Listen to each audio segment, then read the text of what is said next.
No? How do you feel? Like, do you believe there is a creator?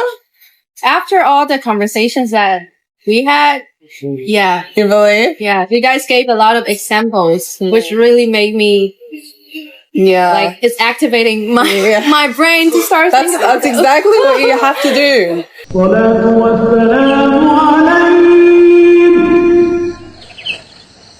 Happy Ramadan, everyone! Look who I'm with tonight! Do you guys remember Joanne from my day 2 Ramadan vlog? I met her handing out Qurans at the mosque. You are Muslim or not?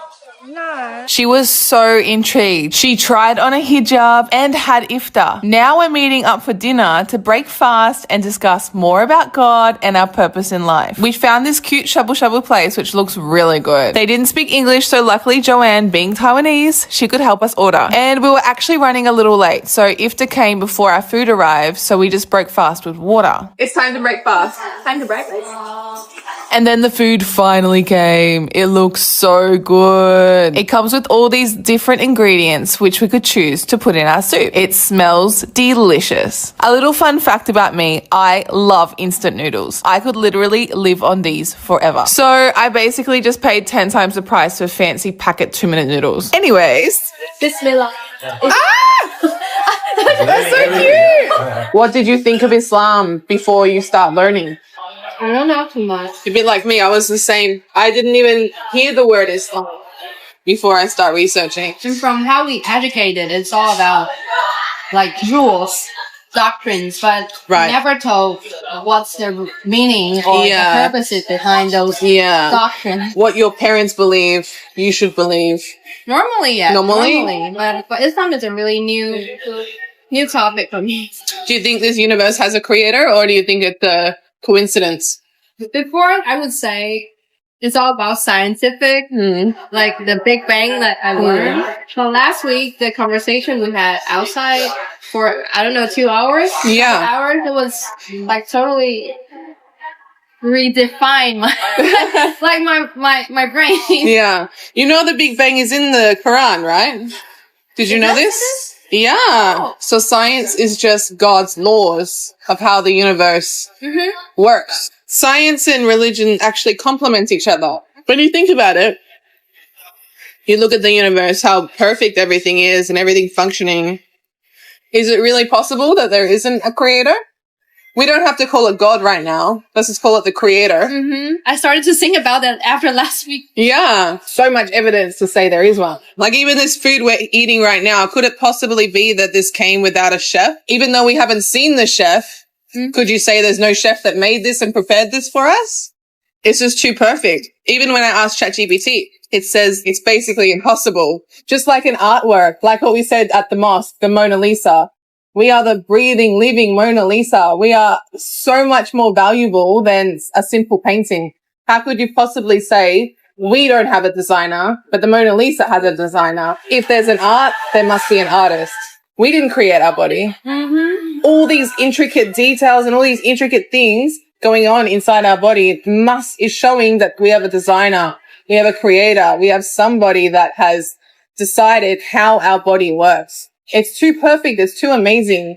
It's impossible that all of this is just a coincidence. So logically, it's more likely that there is a creator. Who's the controller of the human body?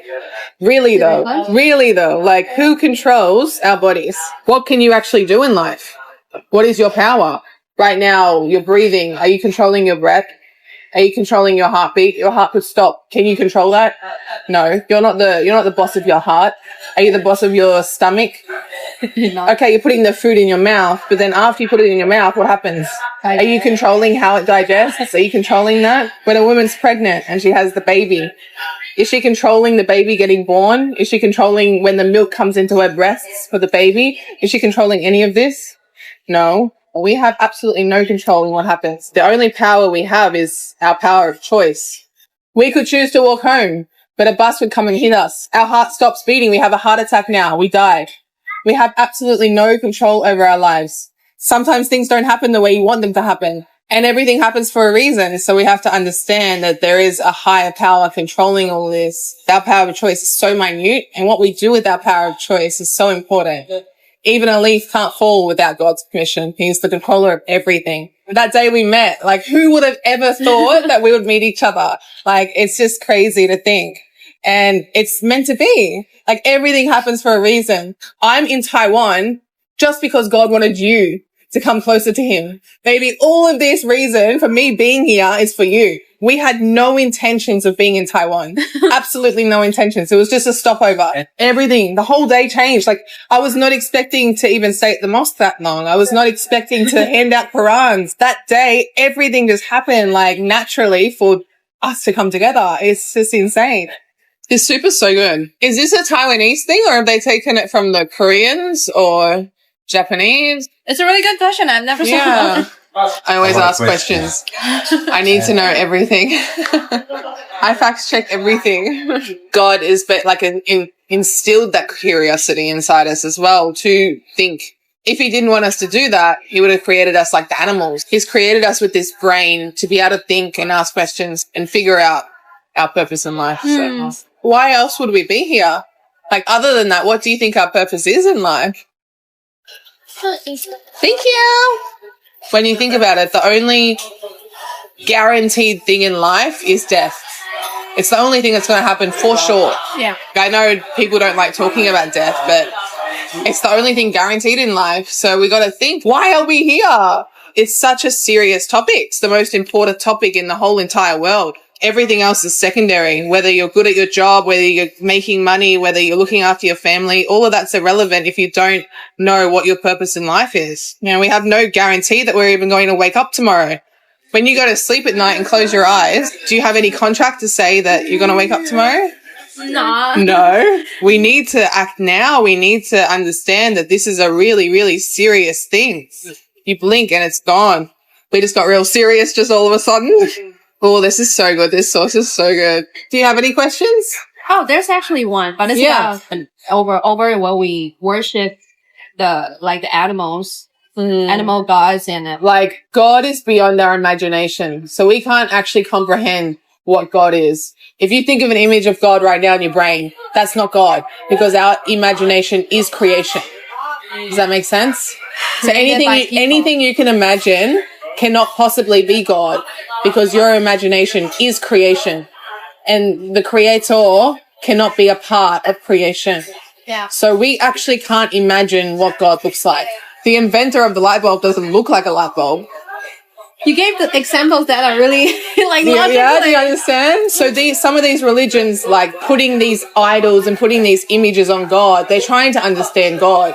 But at the end of the day, we will never fully be able to understand or comprehend what God looks like, because he is our creator. For God to be God, he needs to be beyond his creation. Yeah, it's interesting, right? I'm trying to comprehend everything. Yeah, but all religions are so similar. Every religion I've studied is so similar. Like the roots, if you actually look at the fundamentals of every religion, they're so similar. They've gotten lost in translation sometimes. Have you ever played the game Chinese Whispers? No, what is that? It's like when children, like 10 children will be in a line, and the first person says to the second person, like, I love you. And the next person says, oh, I love you too. And then like eventually on the 10th person, the message is completely different. Yeah. So unfortunately, some religions have been lost in translation. The good thing about the Quran is it's not one single word has been changed since it was revealed to Prophet Muhammad. It's been preserved 100% through oral transmission and also through the writing. So the Quran, they got manuscripts from the time of the Prophet 1400 years ago. In Turkey, it's called the Topkapı manuscript. There's one in Yemen called the Sana manuscript, and there's one in the Birmingham University as well. And they are identical, and they've carbon dated these manuscripts back to the Prophet. Wow. So it's scientifically confirmed that these manuscripts were around and written at the time of the Prophet. I did a study on this.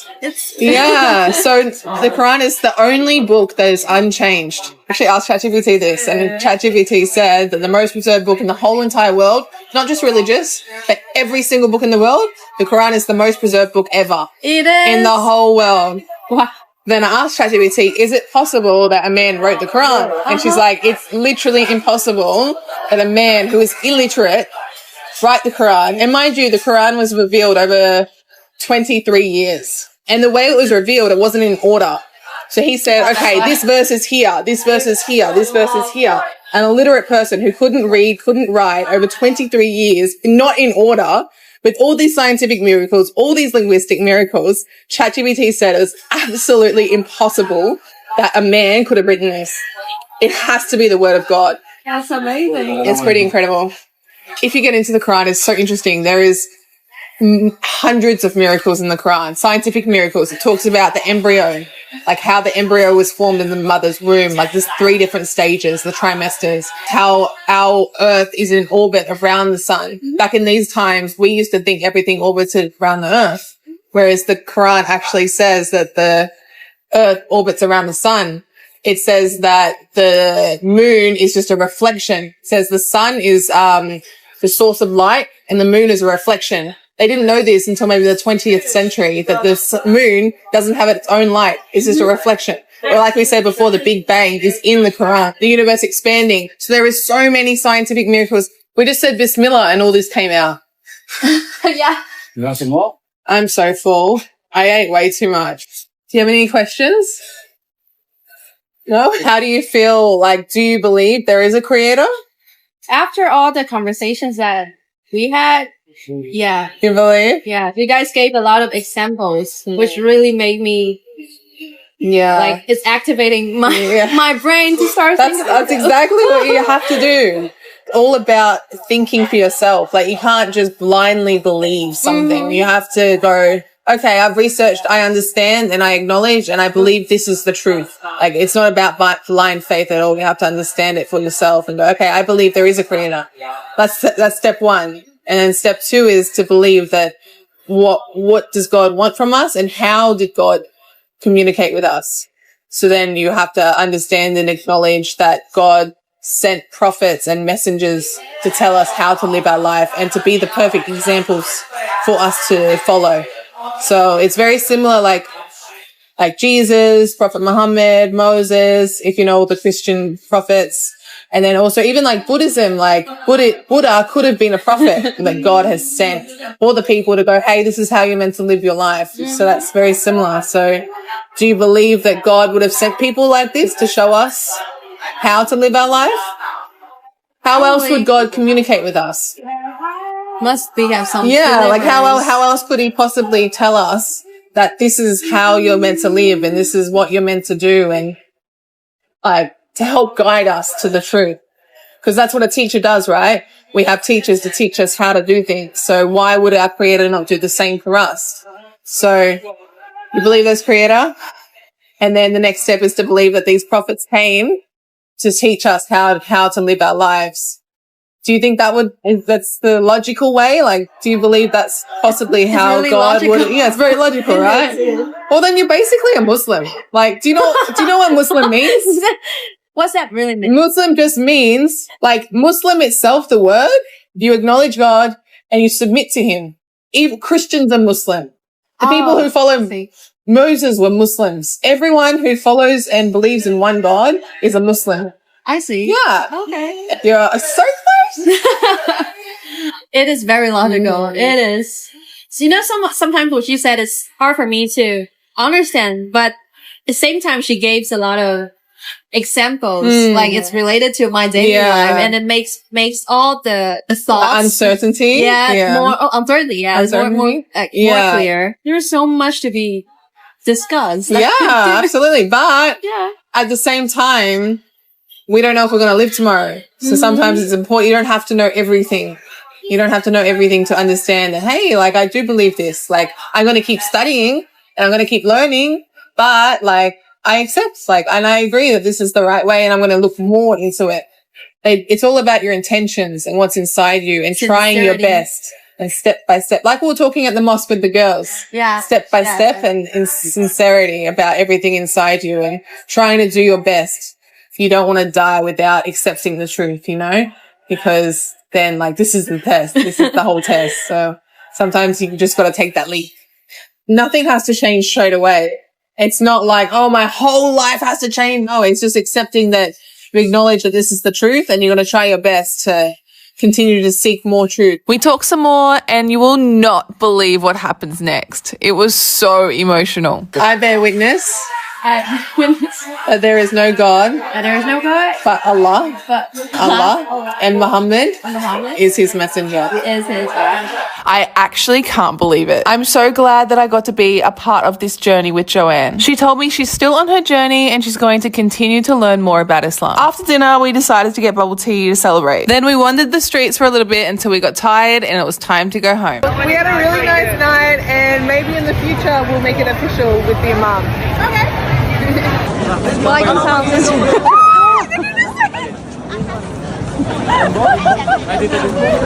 Kita tayo naman.